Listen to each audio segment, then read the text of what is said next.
सादर प्रणाम, नमस्कार, जय श्री दक्ष, राम राम।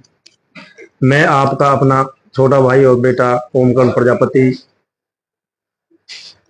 हथीन से।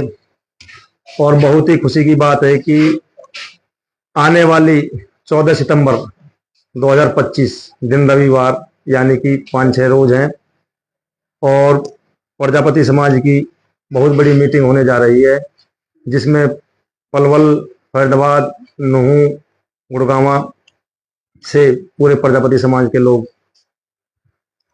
हथीन पधारेंगे। और मीटिंग में कई मुद्दों पर चर्चा भी होगी। और स्थान है Mindkola road, Nayara petrol pump, Hathin.